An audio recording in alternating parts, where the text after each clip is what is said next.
അസ്സലാമു അലൈക്കും. കുറേ ദിവസങ്ങളോളമായി ഒരു വീഡിയോ ഇടാൻ വിചാരിച്ചിട്ട് തീരെ സമയമുണ്ടായില്ല.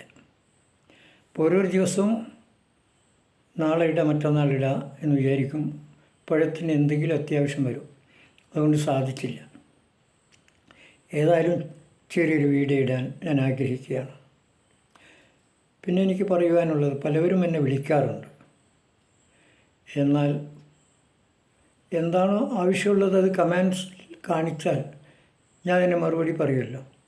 വിളിച്ചാൽ മിക്കവാറും എന്നെ കിട്ടില്ല. അതാണ്, ഞാൻ വളരെ ബിസിയുള്ളൊരു മനുഷ്യനാണ്. ആവട്ടെ,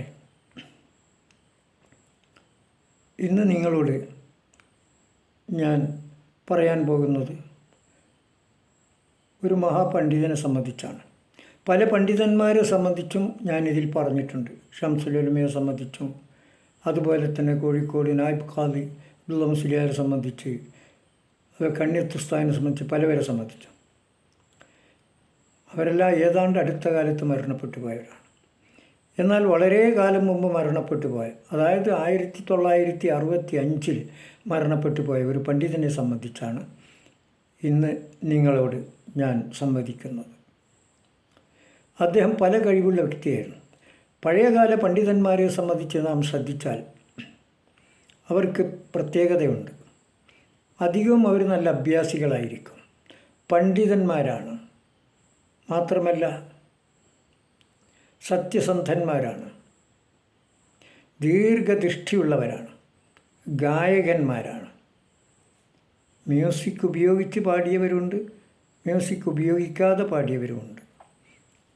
അവരൊക്കെ അന്ന് പാടിയ ഗാനങ്ങൾ കാലഘട്ടങ്ങൾ കുറേ കഴിഞ്ഞപ്പോൾ സന്ദർഭോചിതമായി ട്യൂണുകളൊക്കെ മാറ്റിക്കൊണ്ടാണ് പലവരും പാടുക പതിവ്.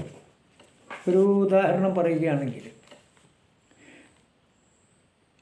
മോയിൻകുട്ടി വൈദ്യർ നിരവധി ഗാനങ്ങൾ എഴുതിയിട്ടുണ്ടല്ലോ. അതിൽപ്പെട്ടതാണ് ബദറുൽ മുനീർ ഹുസ്സൻ ജമാൽ. ഒരു രാജകുമാരിക്ക് അനുയോജ്യമായ വേഷഭൂഷകൾ അണിഞ്ഞ്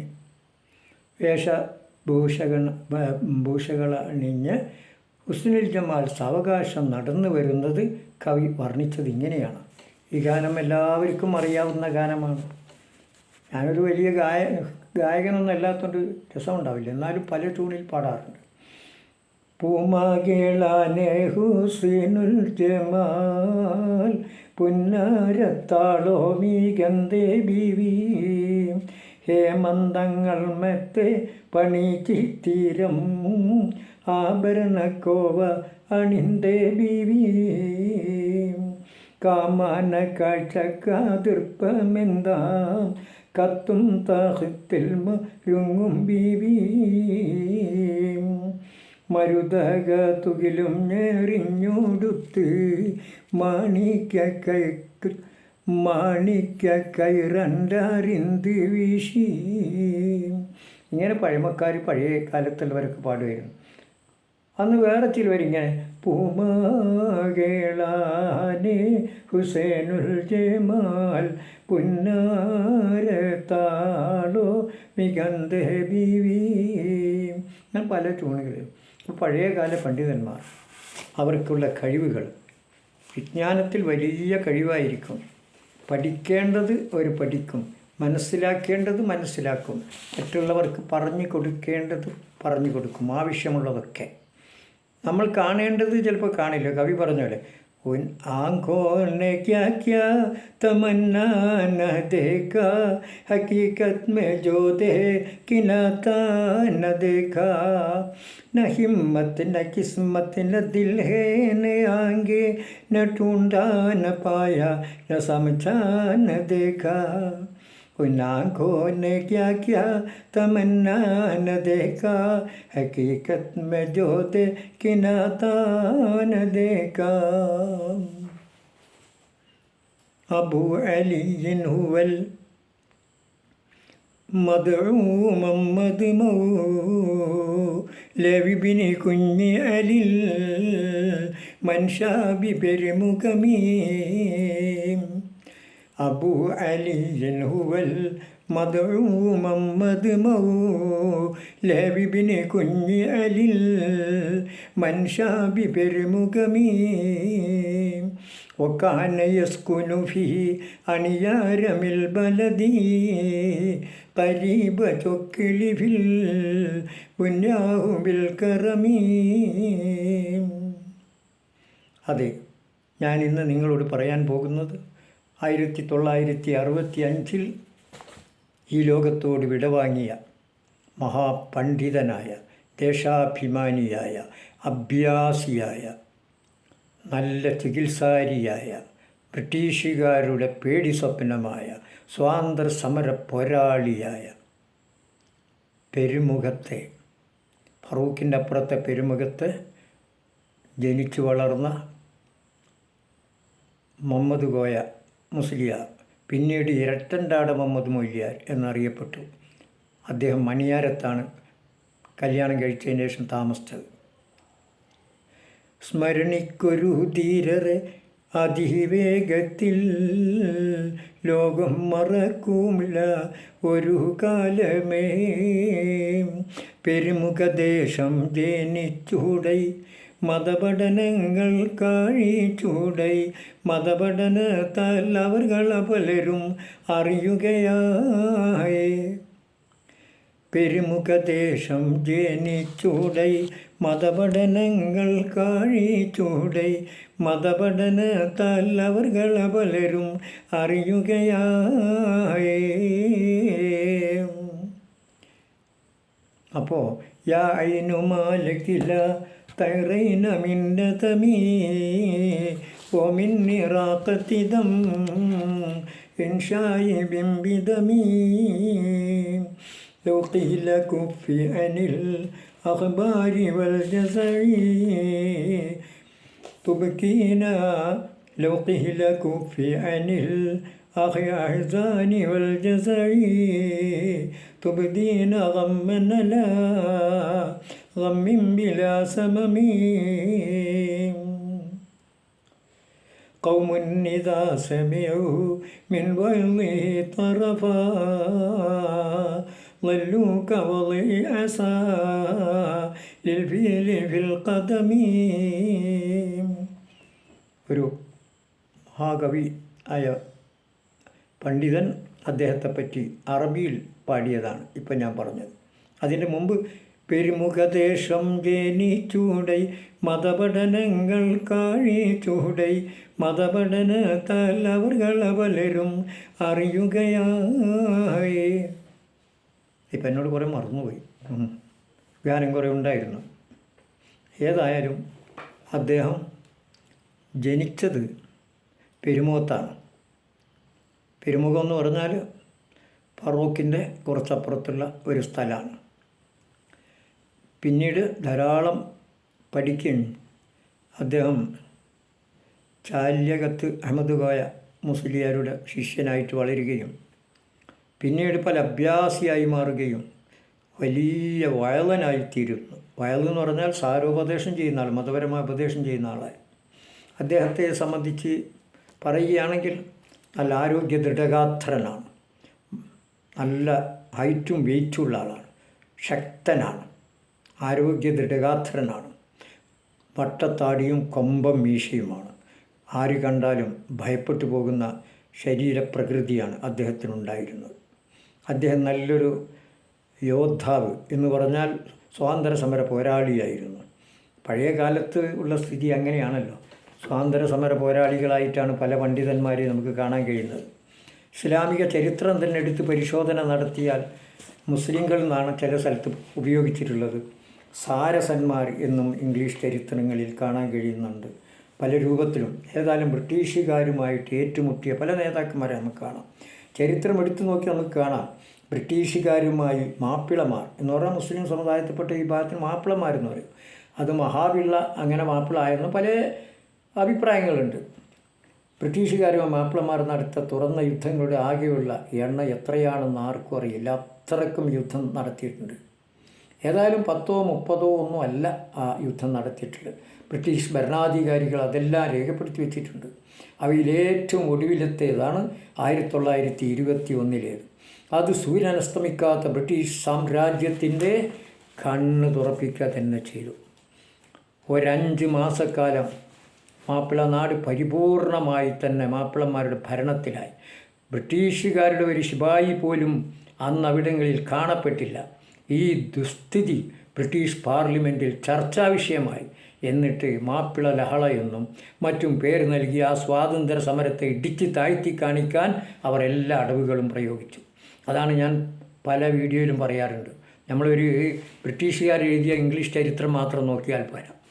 അറബി ചരിത്രവും പേർഷ്യൻ ഭാഷയിലുള്ളതും തമിഴിലുള്ളതും പല ഭാഷകളിലുള്ളതും ഹിന്ദിയിലുള്ളതും ഒക്കെ നമ്മൾ വായിച്ചു നോക്കണം. അതല്ലേ ആചാര്യ ചന്ദ്രബസു അയാൾ ഭാരതീയ ഹോനേക്കാരൻ ഉൾക്കാനായി നാം നഹി ഫൈൽക്കുക എന്നല്ല. അദ്ദേഹം ഒരു ഭാരതീയനായതുകൊണ്ട് അയാളുടെ പേര് വരുന്നില്ല. പക്ഷേ മാർക്കോണി അംഗ്രേസി ഹോനേക്കാരൻ, യൂറോപ്യൻ ഹോനേക്കാരൻ ഉനക്ക നാം ഫൈൽക്കുക, അയാളുടെ പേര് പരന്നു. സത്യത്തിൽ ഈ റേഡിയോ തരംഗം കണ്ടുപിടിച്ചത് ആവിഷ്കരിച്ചതെല്ലാം ആരാണ്? ആചാര്യ ചന്ദ്രബസു അല്ലേ? പക്ഷേ അയാൾ ഭാരതീയനായിപ്പോയി. അതുകൊണ്ട് പറ്റില്ല. ഇംഗ്ലീഷുകാർക്കല്ലേ എല്ലാം കണ്ടുപിടിക്കാൻ പാടുള്ളൂ എന്നാണല്ലോ വെപ്പ്. എത്ര ശാസ്ത്രന്മാർ, എത്ര നേതാക്കന്മാർ ഇന്ത്യയിലുണ്ടായിട്ടുണ്ട്.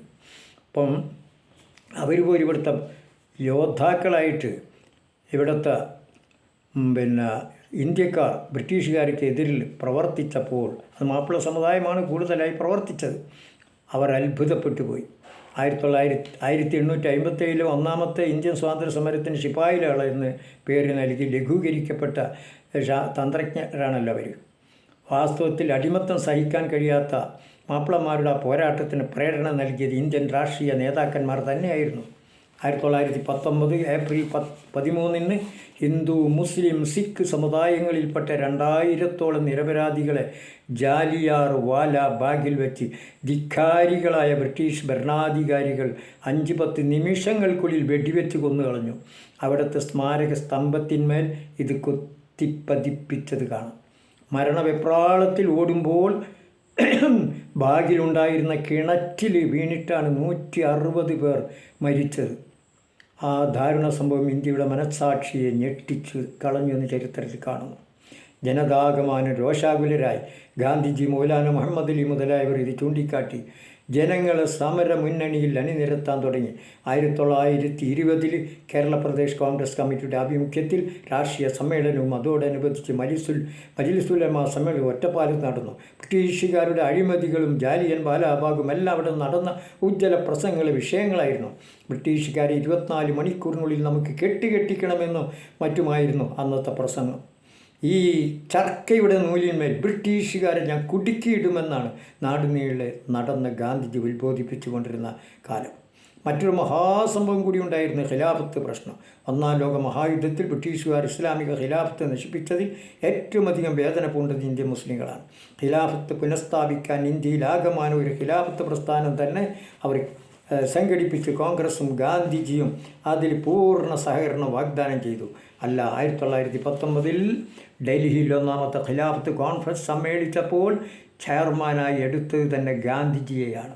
എന്നിട്ട് ഗാന്ധിജി, സ്വാമി ശ്രദ്ധാനന്ദൻ, മാളവ്യ, മോത്തിലാൽ നെഹ്റു മുതലായ ഹിന്ദു മുസ്ലിം നേതാക്കൾ ഉൾക്കൊള്ളുന്ന ഒരു നിവേദക സംഘം വൈസ്രോയിയെ ചെന്ന് കണ്ട് ഒരു ഫലമുണ്ടായില്ല.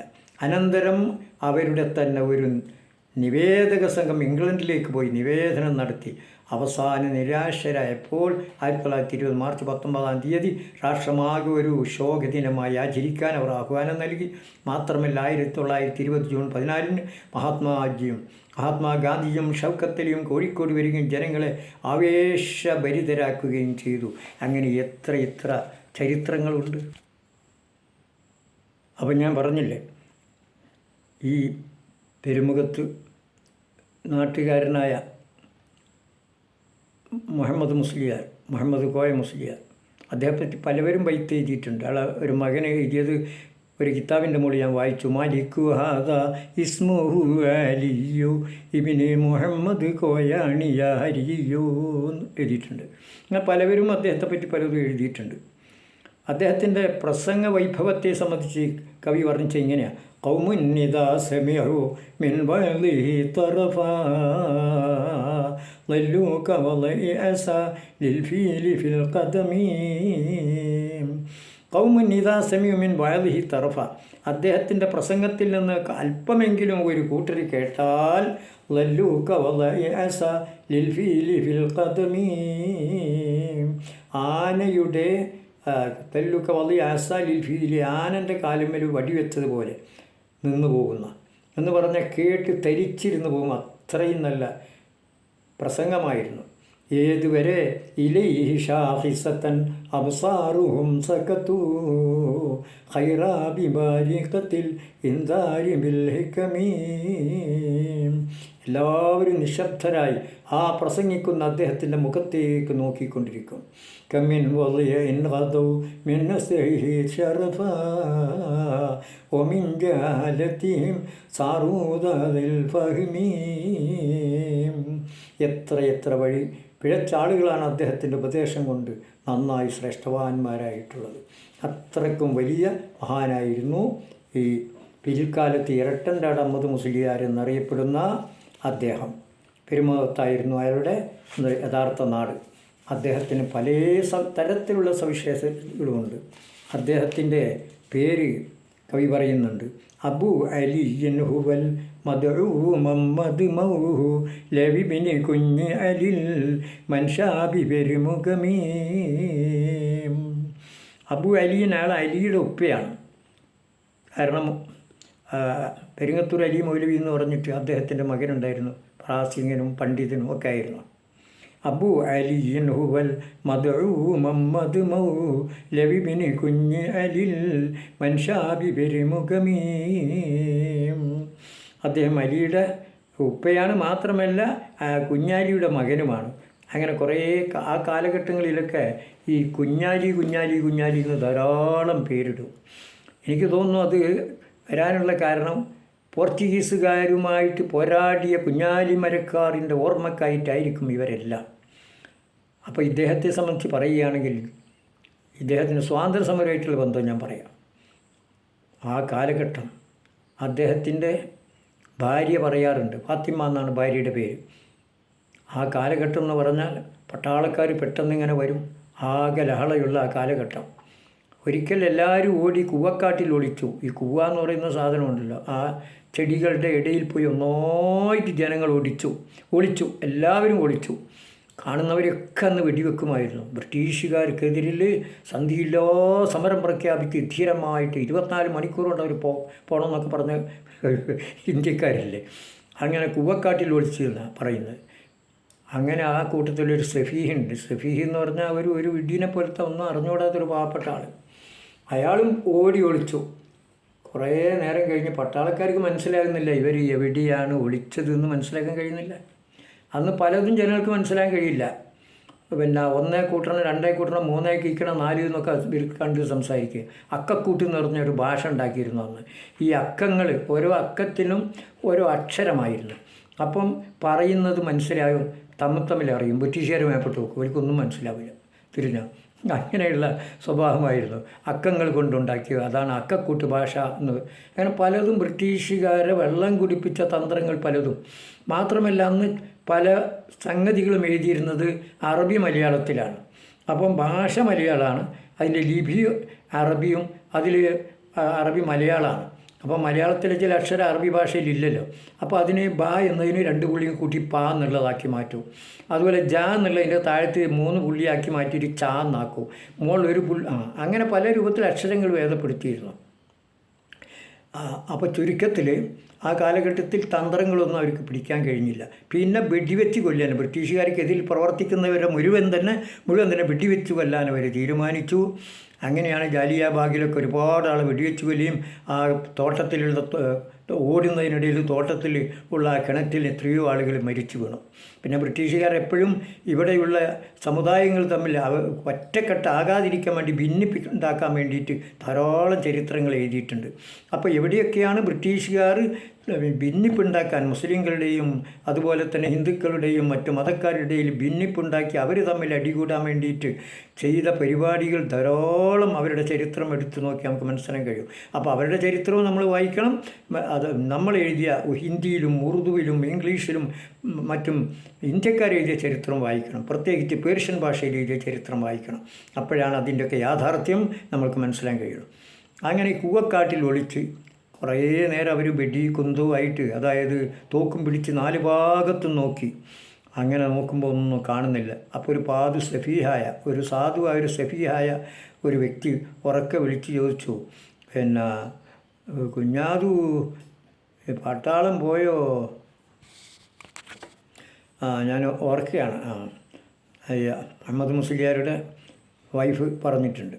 അതായത് പറഞ്ഞത് ആ പെണ്ണുങ്ങളെ പേര് വിളിച്ചത് ഞാനിങ്ങനെ ആലോചിച്ചതാണ്.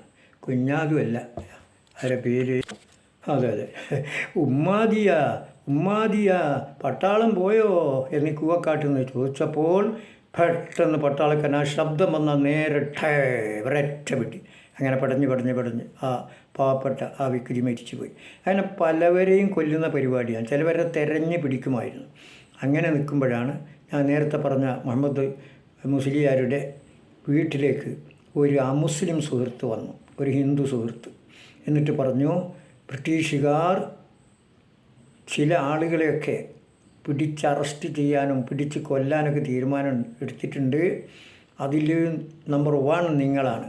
അതുകൊണ്ട് നിങ്ങൾ ഉടനെ തന്നെ ഇവിടുന്ന് സ്ഥലം വിടണം. ഈ വീട്ടിൽ ഇവിടെ നാട്ടിൽ നിൽക്കരുത്, ഉടനെ സ്ഥലം വിടണം എന്നൊരു ഹിന്ദു സുഹൃത്താണ് മുഹമ്മദ് മുസ്ലിയാരോട് വന്നിട്ട് പറഞ്ഞത്. ഉടനെ തന്നെ അദ്ദേഹം ഭാര്യ വീട്ടിലേക്ക് യാത്രയായി. ഭാര്യ വീട് അന്ന് അണിയാരം എന്ന് പറയുന്ന സ്ഥലത്താണ്. കീമാടത്തിൻ്റെ അടുത്ത് തായാടി എന്ന് പറയുന്ന സ്ഥലത്താണ്. ഇങ്ങനെ തട്ടായ ഭൂമിയാണ് അവിടെ. ആ സ്ഥലത്തേക്ക് ഉടനെ ട്രെയിൻ കയറി സ്ഥലത്തെത്തി. അങ്ങനെ അവിടെ ഒളിച്ചിരുന്നു. ഒരു ഉച്ച ആകുമ്പോഴത്തിന് പട്ടാളം എത്തിപ്പോയി. കുറേ 3-4 പോലീസ് ഉദ്യോഗസ്ഥന്മാർ വന്നു. അപ്പോൾ ആ വീട്ടിലെ അവസ്ഥ എന്താണ്? അദ്ദേഹത്തിൻ്റെ ഭാര്യ പറയാറുണ്ട്, ആ വീട്ടിലെ അവസ്ഥ 2 പശു പ്രസവിച്ചിട്ടുണ്ട്. എന്നിട്ട് അതിൻ്റെ ശുശ്രൂഷകൾ ചെയ്തുകൊണ്ട് ഇരിക്കുകയാണ് അമ്മോശന്, അതായത് ഫാദറിലോ, ഭാര്യയുടെ ഉപ്പ. ആ സമയത്ത് പോലീസുകാർ വന്നു. അപ്പോൾ അദ്ദേഹത്തിൻ്റെ പ്രകൃതിയാൽ എന്താണെന്ന് ചോദിക്കും, ഗൗരവത്തിലാണ് ചോദിക്കുക. അപ്പോൾ ചോദിക്കും എന്താ വന്നതെന്ന്. അപ്പോൾ പറഞ്ഞ് ഫറൂഖ് ഭാഗത്തുനിന്ന് ഇങ്ങോട്ട് ഒരാൾ വന്നിട്ടുണ്ട്, അയാൾ ഇവിടെയാണുള്ളത്, അയാളെ കാണിച്ചു തരണം, അയാളെ പിടിച്ചു കൊണ്ടുപോകാൻ വേണ്ടിയിട്ടാണ് ഞങ്ങൾ വന്നിട്ടുള്ളത്, ബ്രിട്ടീഷ് ഭരണാധികാരികളുടെ ഉത്തരവാണ്.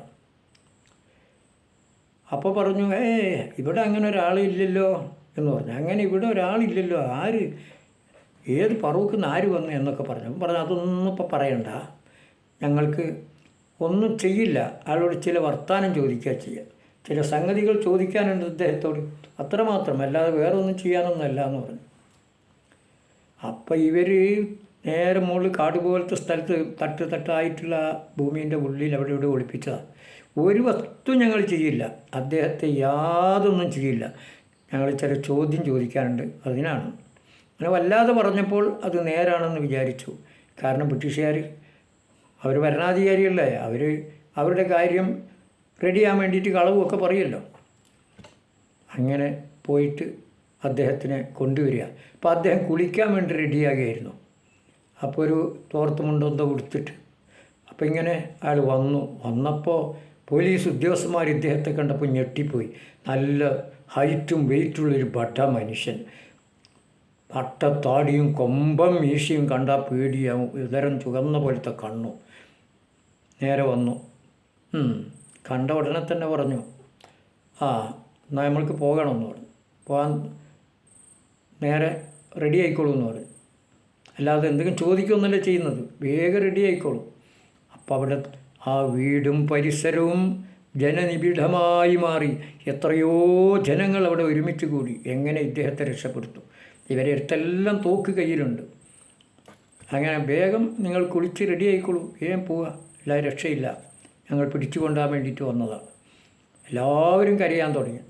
അന്ന് പറയാറുണ്ട്, അദ്ദേഹത്തിൻ്റെ ഭാര്യ പറയാറുണ്ട്, ഇങ്ങനെ അരി കഴുകുകയായിരുന്നു ഒരു പെണ്ണുങ്ങൾ. അങ്ങനെ കൈ വിറച്ചിട്ട് അരി മുഴുവൻ മറിഞ്ഞുപോയി എന്നുള്ള കഥയൊക്കെ പറയുന്നു. അങ്ങനെ ഇവർ വന്ന് കുളിച്ച് ഡ്രസ്സ് ചെയ്ത് റെഡിയായി. അപ്പോൾ ഉടനെ ഭാര്യനോട് പറഞ്ഞു ആ സാധനം കൊണ്ടിട്ട് അദ്ദേഹത്തിൻ്റെ അനുജനോ മറ്റോ കൊടുത്ത എന്തോ ഒരു കത്തിയോ എന്തോ ഒരു സാധനമുണ്ട്. എന്നിട്ട് അത് കൊടുത്ത് അതെടുത്തിട്ട് അരയിലിച്ചീരി. എന്നിട്ട് പറഞ്ഞു, ഇവർ എന്നോടെന്തോ ചോദിക്കാനാണെന്നൊക്കെ പറയുന്ന വെറുതെയാണ്, ഇവരെന്നെ കൊണ്ടുപോകും, എന്നത് കൊല്ലാനാണ്. ഇനി ഞാൻ ഇങ്ങോട്ട് തിരിച്ചു വരവില്ല, എന്നെ അവർ കൊല്ലാൻ വേണ്ടി കൊണ്ടുപോവുകയാണ്. അതുകൊണ്ട് മേനപ്പുറം വയലിലെത്തുമ്പോൾ 1 or 2 എണ്ണത്തിന് ഞാൻ ശരിയാക്കും, എന്നെ ഏതായാലും ഇവർ കൊല്ലും എന്ന് പറഞ്ഞു. അങ്ങനെ വ്യസനകരമായ ഒരു അന്തരീക്ഷത്തിലൂടെ ഹിന്ദുക്കളും അല്ലാത്ത മതക്കാരും എല്ലാ വിഭാഗവും ഇദ്ദേഹത്തിനോട് എല്ലാവർക്കും സ്നേഹമാണ്. ഇദ്ദേഹത്തെ ഇങ്ങനെ പിടിച്ചു കൊണ്ടുപോകുന്ന രംഗം കരഞ്ഞുകൊണ്ട് വീക്ഷിക്കുമ്പോൾ പെട്ടെന്നതാ അവിടെ ഒരാൾ ഓടി വരുന്നു. ഓടി വന്നിട്ട് എൻ്റെ പ്രദേശത്ത് വന്ന് എൻ്റെ കുടിയാനെ പിടിക്കാനുള്ള അധികാരം നിങ്ങൾക്കാരാണ് തന്നത്? അതൊരു മേനോന്, ഹിന്ദു സമുദായത്തിൽപ്പെട്ട ആളാണ്, ഇദ്ദേഹത്തിൻ്റെ വലിയ സുഹൃത്തുമാണ്, അവിടുത്തെ അധികാരിയാണ്. അപ്പോൾ അന്നൊരു റൂളുണ്ട്, ഏതൊരു പ്രദേശത്ത് വന്ന ആളെ പിടിക്കുമ്പോഴും ആദ്യം വില്ലേജ് ഓഫീസറെ ചെന്ന് കാണണം ഉദ്യോഗസ്ഥന്മാർ, എന്നിട്ട് അദ്ദേഹത്തിൻ്റെ സൈൻ വാങ്ങണം. അദ്ദേഹത്തിൻ്റെ സൈൻ വാങ്ങിക്കഴിഞ്ഞതിന് ശേഷം മാത്രമേ, അദ്ദേഹത്തിൻ്റെ ഒപ്പ് വാങ്ങിയ ശേഷം പിടിച്ചു കൊണ്ടാൻ പാടുള്ളൂ. പക്ഷേ ഇവർ വില്ലേജ് ഓഫീസറെ അന്വേഷിക്കുകയോ അധികാരിയെ നോക്കുകയോ ഒന്നും ചെയ്യാതെ വന്നത്. ഉടനെ അദ്ദേഹം അങ്ങ് ഭയങ്കര ശബ്ദത്തിൽ ചോദിച്ചു, നിങ്ങൾക്ക് എൻ്റെ കുടിയാനെ പിടിക്കാൻ നിങ്ങൾക്കാരാണ് അധികാരം തന്നത്? അപ്പോൾ പിടിച്ചു കൊണ്ടാൻ സാധിച്ചില്ല. അങ്ങനെയാണ് അദ്ദേഹം വന്ന് രക്ഷപ്പെട്ടത്. അങ്ങനെ ധാരാളം സംഭവങ്ങൾ ഉണ്ടായിട്ടുണ്ട്. അദ്ദേഹം വലിയ ധീരനായിരുന്നു, ഞാൻ പറഞ്ഞില്ലേ. അദ്ദേഹത്തിൻ്റെ പ്രസംഗം, അദ്ദേഹത്തിനുള്ള കഴിവ്, പലതിലും കഴിവായിരുന്നു. പാട്ടിൽ അദ്ദേഹത്തിന് സംഗീതത്തിൽ നല്ല കഴിവാന്ന് ഞാൻ കേട്ടിട്ടുണ്ട്, പക്ഷേ എനിക്ക് അത് അനുഭവിച്ചിട്ടില്ല. മകനെ എടുത്തുകൊണ്ട് കുഞ്ഞ് സിബീകനും കുഞ്ഞ് സിബീകനും വാ വാ വാ, കുഞ്ഞ് സിബീകനും കുഞ്ഞ് സിബീകനും വാ വാ വാ എന്നിങ്ങനെ 6 മണി വായിക്കുമ്പോഴൊക്കെ പാടുന്ന ഞാൻ കേട്ടിട്ടുണ്ട്. അപ്പോൾ അങ്ങനെ പല നിലക്കുള്ള ധീരനായിരുന്നു. പിന്നെ അദ്ദേഹത്തിന് അറിയപ്പെടുന്ന ഫസ്റ്റിൻ്റെ കാര്യത്തിൽ ജയിലിൽ പോയ മൊയ്ലിയായിരുന്നു. ആ പഴയ കാലഘട്ടത്തിൽ പല ആളുകളും അന്ന് ബർമയിലും പല നാടുകളിലാണ് ജീവിതമാർഗ്ഗം അന്വേഷിച്ച് പോകാറ്. അങ്ങനെ പല ആളുകളും ബർമയിലും അതിനപ്പുറത്തുള്ള പല രാജ്യങ്ങളിലും പോയി പിന്നെ തിരിച്ചു വരൽ കുറേ വർഷങ്ങളൊക്കെ കഴിഞ്ഞിട്ടാണ്. ചിലപ്പോൾ ഭാര്യമാരൊക്കെ ജീവനോടെ ഉണ്ടാവും, ചിലപ്പോൾ ഉണ്ടാവില്ല. അന്ന് വേണ്ട രൂപത്തിലുള്ള കത്തുകളും കാര്യങ്ങളും ഒന്നുമില്ല, ടെലിഫോൺ ബന്ധങ്ങളൊന്നും ഇല്ലല്ലോ. കുറേ കാലം കൂടുമ്പോൾ ചിലപ്പോൾ ഒരു കത്ത് കിട്ടും, അല്ലെങ്കിൽ കത്തും എപ്പോഴും ഒന്നും കിട്ടില്ല. അങ്ങനെയുള്ളൊരു കാലഘട്ടമാണ്. അങ്ങനെ ഒരാൾ പോയിട്ട് അയാളെപ്പറ്റി യാതൊരു അഡ്രസ്സും ഇല്ല. അങ്ങനെ ഒരു അഡ്രസ്സും ഇല്ല എന്ന് കണ്ട് വർഷങ്ങളങ്ങ് കഴിഞ്ഞപ്പോൾ ഈ മുഹമ്മദ് മുസ്ലിയാരോട് പറഞ്ഞു എന്താ ചെയ്യേണ്ടത്. അപ്പോൾ അദ്ദേഹം പറഞ്ഞു ഫസ്റ്റ് ചെയ്താൽ മതി. അപ്പോൾ ആ കാലത്തെ വലിയ പണ്ഡിതന്മാരൊക്കെ ഉണ്ട്, കുത്തുബി മുഹമ്മദ് മുസ്ലിയാരെ പോലത്തെ ആളുകളൊക്കെ ഉണ്ട്. കുത്തുബിയൊക്കെ ഇദ്ദേഹമൊക്കെ ഒരേ ചാലില്ലാത്ത കുഞ്ഞാമദാജിൻ്റെ ശിഷ്യന്മാരാണ്. അങ്ങനെ പലവരും ഒരുമിച്ച് കൂടി എല്ലാവരും പറഞ്ഞു എന്നാൽ പിന്നെ ഫസ്റ്റ് ചെയ്യാം എന്ന് പറഞ്ഞാൽ ഭാര്യ ഭർത്താവിനെ ഒഴിവാക്കുക. കാരണം യാതൊരു അഡ്രസ്സും ഇല്ല, ഇനി ഭർത്താവ് വരുമോയെന്നും അറിയില്ല, ജീവിച്ചിരിപ്പുണ്ടോയെന്നും അറിയില്ല, വർഷങ്ങളായി. അങ്ങനെ ഫസ്റ്റ് ചെയ്യാൻ തീരുമാനിക്കുകയും ആ ഫസ്റ്റ് ചെയ്തെല്ലാം കഴിഞ്ഞ് പുതിയ ഭർത്താവിൻ്റെ കൂടെ പോവുകയും ചെയ്തു. അവിടെ നിന്ന് കുറച്ച് കാലം കഴിഞ്ഞപ്പോൾ ഒരു ട്രെയിനിലിങ്ങനെ യാത്ര ചെയ്തിട്ട് കുറച്ച് ആളുകൾ വരികയാണ്. അപ്പോൾ ഒരാൾ കുറേ പെട്ടിയിൽ പല സാധനങ്ങളും അതും ഇതൊക്കെ ഉണ്ട്. അങ്ങനെ പെട്ടിയിലുള്ള സാധനങ്ങളും അതിനെപ്പറ്റിയൊക്കെ പരിചയപ്പെട്ട്, അപ്പോൾ ഇത് ഞാൻ കുറേ കൊല്ലമായി പോയിട്ട് അങ്ങനെ വരികയാണ്. എവിടെയാണ് നിങ്ങൾ എന്നൊക്കെ സംസാരിച്ചപ്പോൾ അയാളോട് സംസാരിച്ച ഒരാൾ പറഞ്ഞു, ഓഹോ നിങ്ങൾ ഈ പെട്ടിയും സാധനമൊക്കെ ആയിട്ട് ഭാര്യയ്ക്ക് കൊണ്ടുപോകാൻ വേണ്ടിയിട്ട് കൊണ്ടുപോകാമല്ലേ, എന്നാൽ നിങ്ങൾ ഭാര്യ ഇപ്പം എൻ്റെ അടുത്താണുള്ളത്, നിങ്ങളത് എൻ്റെ അടുത്താണുള്ളത് എന്ന് പറഞ്ഞു. അതയാൾക്ക് വല്ലാതെ ഷോക്കേറ്റ്. നോക്കുമ്പോൾ ഇയാൾ സംസാരിച്ചത് ഇയാളെ ഭാര്യനെ കെട്ടിയ ആളുമായിട്ടാണ്. അവിചാരിതമായിട്ട് ട്രെയിനിൽ കണ്ടുമുട്ടിയത്. അങ്ങനെ വന്ന് അയാൾക്ക് ദേഷ്യം പിടിച്ച ആൾ കേസ് കൊടുത്ത് ഭയങ്കരമായി. അങ്ങനെ അവസാനം പല പണ്ഡിതന്മാരും ഈ മുഹമ്മദ് മുസ്ലിയാരോട് പല തന്ത്രങ്ങളും പറഞ്ഞു കൊടുത്തു ഒഴിഞ്ഞു മാറാൻ. പക്ഷേ ഒരു കളവ് പോലും പറയാൻ ഞാൻ തയ്യാറല്ല എന്ന് പറഞ്ഞു. അങ്ങനെ 5-6 മാസം ഫസ്കിൻ്റെ കാരണത്താൽ അദ്ദേഹം ജയിലിൽ പോവുകയുണ്ടായി. പിന്നെ ജയിലിൽ നിന്ന് മോചിതനായി തീരുകയും ചെയ്തു. അങ്ങനെ പല സംഭവങ്ങളും അദ്ദേഹത്തിൻ്റെ ജീവിത ചരിത്രത്തിൽ കാണാൻ കഴിയും. ഇത്രക്കും വളരെ നന്നായിട്ട് എനിക്ക് അദ്ദേഹത്തെ പരിചയമുണ്ട്. അതെന്താണെന്നറിയാം, അത് ഞാൻ പറയാം. എൻ്റെ ഉമ്മയുടെ ഉപ്പയാണ് അയാൾ. അങ്ങനെയാണ്. അപ്പോൾ ഒരു ദിവസം ഞാൻ ഉപ്പാപ്പയോട് ചോദിച്ചു, എന്താ നിങ്ങളെ പള്ളമ്മൽ ഒരു നീണ്ട വരകാണ്? അത് കത്തി കൊണ്ട് കുത്തു കിട്ടിയതാണ്. അതെങ്ങനെ? അത് ഒരുത്തനുണ്ട്, ഓൻ പറഞ്ഞു ഞാൻ സർവ്വ ആളെയും കുത്തു, അങ്ങനെ കുത്തു ഇങ്ങനെ കുത്തു എന്ന് പറഞ്ഞ് ഭയങ്കരമായിട്ട് ഇളക്കിയ കൊത്തടാന്ന് പറഞ്ഞ് ഞാൻ വയറ് കാണിച്ചപ്പോൾ ഒരു കുത്തി. എന്നിട്ടോ ഞാൻ ചവിട്ടി അവനെ തള്ളിയിട്ടെന്ന് പറഞ്ഞു. ശരി. അങ്ങനെ പല സംഭവങ്ങളും അദ്ദേഹത്തിന് കാണാം. പിന്നെ മുമ്പ് ആനയുടെയൊക്കെ മർമ്മ അറിയുന്ന ആലിത്തൂപ്പി എന്ന് പറഞ്ഞിട്ട് പഴയ കാലത്ത് ഒരാളുണ്ടായിരുന്നു. അയാളൊരു മുസ്ലിയാരെ അടിക്കാൻ വേണ്ടി ശ്രമിച്ചു. മുസ്ലിയാർ ഭയങ്കര ഒച്ച ഇടുന്നുണ്ട്, വേറൊന്നിനും കഴിയില്ല. ജനങ്ങൾ മുഴുവൻ അയാളെ പിടിച്ചിട്ട് കിട്ടുന്നില്ല. അവസാനം എൻ്റെ ഉപ്പാപ്പിയായി മുഹമ്മദ് മുസ്ലിയാർ പറഞ്ഞു, വിടടാവനാന്ന് പറഞ്ഞു. വിട്ടു. അടി മൊയ്ലിയാര ആലിത്തൂപ്പി അടിയടാന്ന് പറഞ്ഞു. പക്ഷെ അയാൾ ഞെട്ടിപ്പോയി, അയാളൊന്നും ചെയ്തില്ല. അങ്ങനെ പല സംഭവങ്ങളും അദ്ദേഹത്തിന് ഒത്തു തീർക്കാനും തന്ത്രപരമായി കഴിവുള്ള വ്യക്തിയും കൂടിയായിരുന്നു ഈ പെരുമുഖ ദേശ നിവാസിയായ മുഹമ്മദ് മുസ്ലിയാർ എന്ന് പറയുന്ന അദ്ദേഹം. അപ്പോൾ വലിയ പണ്ഡിതനാണ്, ദേശാഭിമാനിയാണ്, പലതുകൊണ്ടും ജനങ്ങൾക്ക് ഗുണം നൽകിയ മഹാനായിരുന്നു. അതുപോലെ ചൊക്ലിയിൽ വളരെ കാലം ഉണ്ടായിരുന്ന ഒരു PC കുഞ്ഞിരാമൻ വൈദ്യരുണ്ടായിരുന്നു. വലിയ വൈദ്യരാണ്. പല ഡോക്ടർമാർക്കും മാറ്റാൻ കഴിയാത്ത രോഗങ്ങൾ മാറ്റിയ ആളാണ്. പക്ഷേ അദ്ദേഹത്തിന് ഒരു കാലിനോ മറ്റെന്തോ പഴുപ്പോ എന്തോ രോഗമായപ്പോൾ അത് ഈ മുഹമ്മദ് മുസ്ലിയാരോട് പറഞ്ഞു, വലിയ സുഹൃത്തുക്കളാണ്. അപ്പോൾ പറഞ്ഞ പ്രശ്നമല്ല, ഞാനൊരു ചികിത്സ പറഞ്ഞുതരാം. അങ്ങനെ ഇദ്ദേഹം ഒരു പ്രത്യേക ചികിത്സ പറയുകയും ആ ചികിത്സ കൊണ്ട് മാറുകയും ചെയ്തു. അതുപോലെ ജയിലിലുള്ള സന്ദർഭത്തിൽ തന്നെ ഒരാൾ ബോധം കെട്ടിട്ട് എന്ത് ചെയ്തിട്ടും തെളിയുന്നില്ല. അപ്പോൾ ഇദ്ദേഹത്തിനോട് ചെന്ന് പറഞ്ഞപ്പോൾ അദ്ദേഹം ചില പന്തം കത്തിച്ചിട്ട് ഇയാളുടെ അടുത്ത് നിന്ന് കുറേ വീശുകയോ എന്തെല്ലോ ഓതുകയോ മന്ത്രിക്കുകയോ ചെയ്തപ്പോൾ അദ്ദേഹം വിമുക്തനായി, രോഗവിമുക്തനായി തീരുകയും ചെയ്തു. അങ്ങനെ പലതരത്തിലുള്ള അറിവുകളുള്ള വ്യക്തിയായിരുന്നു ഈ പെരുമുഖ ദേശക്കാരനായ മുഹമ്മദ് മുസ്ലിയാർ, അഥവാ ലാസ്റ്റിൽ അണിയാരക്കാരനായ അദ്ദേഹം. അതല്ലേ അറബി കവി തുടർന്ന് പറഞ്ഞു, വകാന യസ്കുനു ഫി അണിയാരമിൽ ബലദി ഖരീബ ചുക്ലി ഫിൽ ബുന്യാഹു ബിൽ കറമീ. അതാണ് വകാന യസ്കുനു ഫി അണിയാരമിൽ ബലദി. വകാന യസ്കുനു, അയാൾ താമസിച്ചിരുന്നത് അണിയാരമിൽ ബലദി, അണിയാരം എന്ന നാട്ടിലാണ്. അതാണ് വകാന യസ്കുനു ഫി അണിയാരമിൽ ബലദി ഖരീബ ചുക്ലി ഫിൽ, ചുക്ലിക്കടുത്ത ബുന്യാഹു ബിൽ കറമീ. പിന്നെ അദ്ദേഹം അദ്ദേഹത്തെ മറവ് ചെയ്യപ്പെട്ടത് ഖരീബ ജാമിഅ ചെറു വോട്ടിൻ ബിഹി തുഫിന സബല്ലിലാഹു അലൈഹിൽ അംന വൽ ഇസ്മീ. ചെറുവോട്ട പള്ളിയിലാണ് അദ്ദേഹത്തെ മറവ് ചെയ്തത്. ഒമിൻ സലാസത്തി ഔലാദിൻ ഉമ്മിഹിമി തുഫിയൽ ഫാദിലുൽ മർഹൂമുൽ ഹിമമീ. അങ്ങനെ 3 മക്കൾ അദ്ദേഹത്തിന് മരിക്കുന്ന സന്ദർഭത്തിലുണ്ടായിരുന്നു. ഒന്ന് കുഞ്ഞായിഷ എന്ന് പറയുന്ന മോള് നേരത്തെ മരിച്ചു പോയിട്ടുണ്ട്. പിന്നെ അലി എന്ന് പറയുന്ന ആൾ, പിന്നെ കുഞ്ഞിമറിയം എന്ന് പറയുന്ന ആൾ, അതായത് എൻ്റെ ഉമ്മ. ഇവരൊക്കെയാണ് മക്കളായിട്ടുണ്ടായിരുന്നത്. അലി ഉണ്ടായിരുന്നു, കുഞ്ഞായിഷ ഉണ്ടായിരുന്നു, പിന്നെ ഇളയ മോൻ അബ്ദുള്ള.